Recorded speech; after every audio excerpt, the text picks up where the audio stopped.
So I am now going to give you an overview of Keys Community Detox. And Keys Community Detox is a church-based program, and I like to say that because it emphasizes the fact that we are Christian and unashamedly so. That's the essence of who we are. We have three keys, three components to our program. The first being medical. Very simply, we provide a liaison service between our clients and their GP and or their drug prescribing service. We provide community, and you've already heard today the power of community. Community is so healing. As we heard, if somebody who is stuck in addiction gets one person into their social network who is abstinent, that one person connection improves their long-term recovery by 30%. So just imagine the potential of the church to help people attain long-term recovery. And then the third thing that we offer is spiritual support. And we believe that we're really going to help people truly find freedom from their addiction if we address the issues that underpin their addiction, which I believe are primarily spiritual.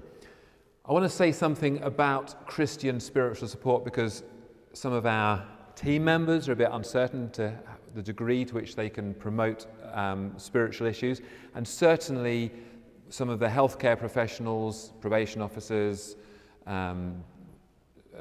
social workers and so on will have misgivings about whether we can be talking about Jesus in our recovery. So I've got a quote for you that I'd like to read out, and it's this. It's that local NHS trusts are responsible for determining, delivering and funding religious and spiritual care in a way that meets the needs of their patients, carers and staff. And this comes from Norman Lamb, who was a previous Minister of State in the Department of Health. And this particular quotation has been incorporated into the NHS chaplaincy guidelines. So we do not only have the right, but we have the responsibility to help people who are on a spiritual journey to engage with their spiritual needs. So I would say to, I have said this when I promoted Keys, when I've been presenting Keys to professionals, I'll say if you have somebody before you who is a Buddhist, then it would probably be appropriate to connect them with the Buddhist Recovery Network. In Birmingham, there's an organisation that's run by Muslims for Muslims. They use the 12 steps, and it's called Kick It. It's actually funded by Public Health England, but that's another story. And it would be appropriate to refer a Muslim in Birmingham to Kick It, and if there was an organisation similar elsewhere, then similarly refer them to that one. And so if I would say to a GP, you may not have a faith, but if you have got somebody in front of you who's a Christian, why not send them to us if they need recovery support? I had the vision for Keys a few years ago. It was when I was working in an inpatient detox unit, and the first thing that struck me was that detox is not complicated. It's something that's been medicalized, but actually I am of the absolute conviction that people without medical training can play a very significant role in helping people to find lasting recovery. I'll say a little bit more about that in a short while. Many people with addiction are on a spiritual route to recovery. They may not be Christians, but very many people out there, they are asking God for help. If they're doing the 12 steps, if they're doing AA, they are by definition saying, I am powerless over my addiction. God, please, will you help me? And so we can connect with those people. We have got a lot in common with them, whether or not they could consider themselves to be Christians.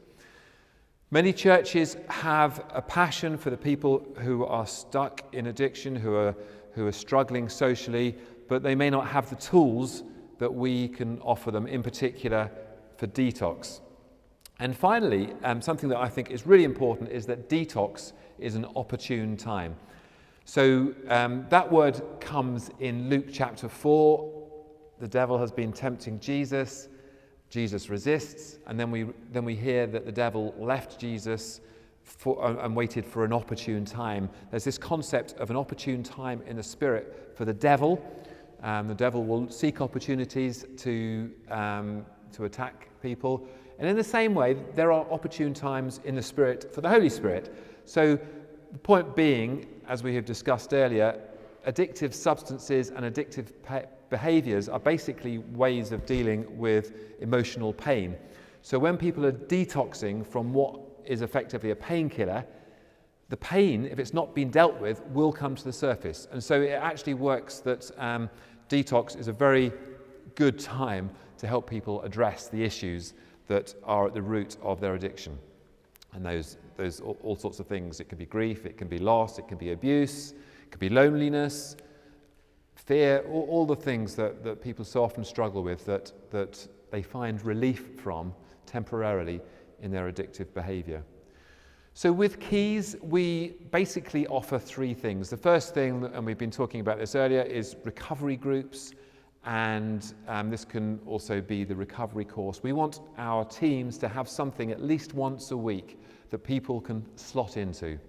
Ideally, certainly to involve tea and coffee, a meal is great, but something that goes on a weekly basis where we can, in a group setting, address the spiritual needs, and we tend to use the Christian 12 steps.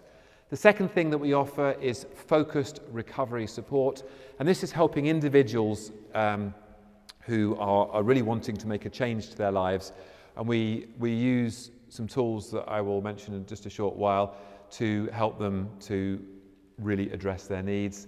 The third thing we offer is detox support. So just a word about recovery groups. They can take various settings. You work out what works for you best in your area. They can be small, they can be large. We use the Christian 12 steps because so many people out there understand the 12 steps. Not everything about 12-step tradition is perfect, but they are a very good way of helping us to engage with people who are wanting to make changes to their addictive behaviour. We tend to have our groups open to all addictions, all substances, any substance, and various behaviours too. And I believe that we can run an effective team. We can run an effective recovery group with quite a small team. Maybe 4 people will be sufficient to run a good group. So it is attainable for quite small teams. Our focused recovery support, as you know, we like to make good use of Freedom in Christ and other tools as well. We would want our people to be attending the recovery group on a weekly basis, and then we would arrange support for them with a small team, 2 or 3 people that would get to know them and support them on a weekly basis, on a regular basis, and it can be more than weekly. So we'd get our detox coaches and or befrienders to get alongside them.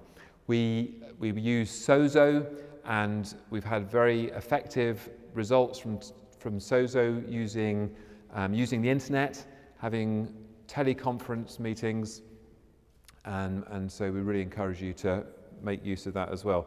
So the goal of our program primarily is healing of the heart, helping people to deal with the pain that is at the root of their addiction. So let me just say a couple of words about detox. I have often addressed groups and spoken about detox, and then people really don't know what it is. For a lot of people it's avoiding chocolate. For other people it's drinking prune juice. For doctors it is usually medically assisted withdrawal, giving medication to help people deal with the symptoms, sometimes dangerous but generally unpleasant, the symptoms of withdrawal. What I'm excited about is that more often than not, especially with alcohol, we can help people to withdraw without medication. And in particular, that is with safe, controlled reductions.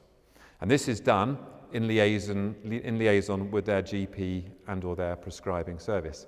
So this here is a picture of alcohol being poured into third of a litre bottles.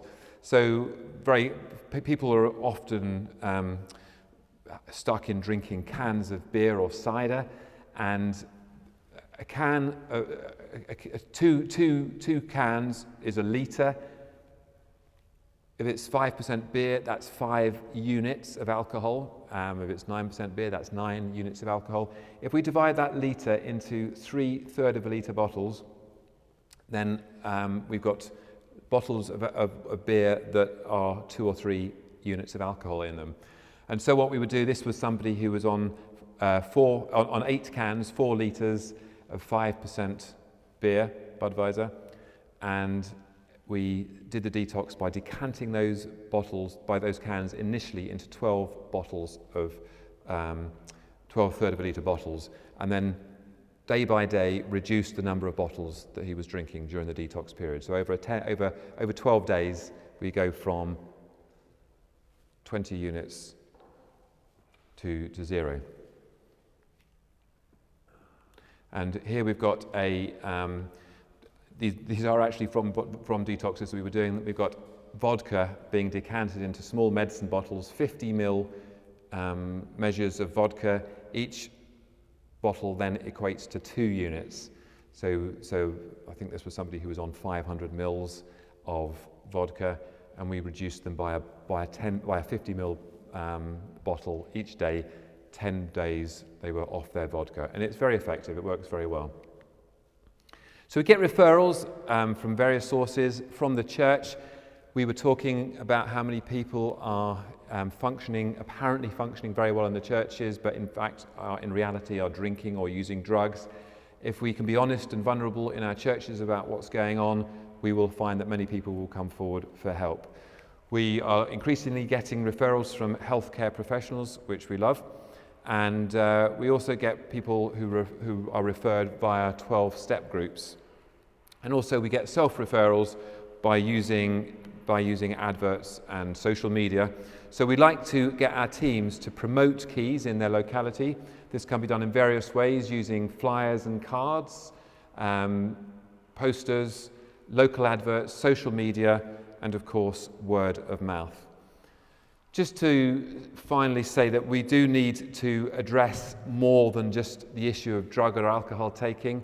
We have to think about recovery capital. Recovery capital means people's general well-being. People have good recovery capital if their housing is okay, if their finances are okay, if their health's okay, if their relationships are okay. If those things are not okay, they've got poor recovery capital and they are unlikely to successfully detox. So we do need to address their recovery capital.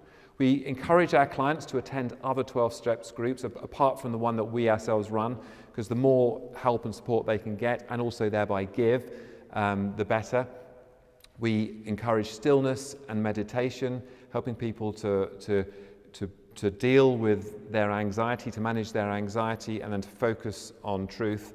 And finally, we help people primarily to find freedom from their addiction by knowing the truth that they are loved, they are accepted, and they are known by God, that God is ready to forgive them, and that they are thereby equipped to forgive others.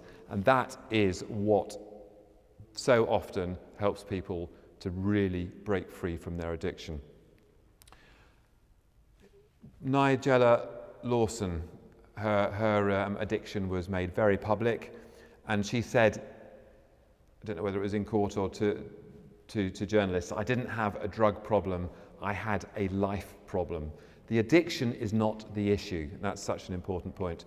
And here's Russell Brand. Russell Brand says, drugs and alcohol are not my problem. Reality is my problem. Drugs and alcohol are my solution. And of course, it's a dysfunctional solution, but for at least for a period of time, it helps people to escape from their pain.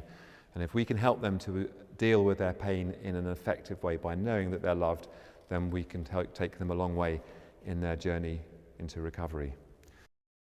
And you can contact us through our website, which is keysdetox.org, or you can email us at info@keysdetox.org.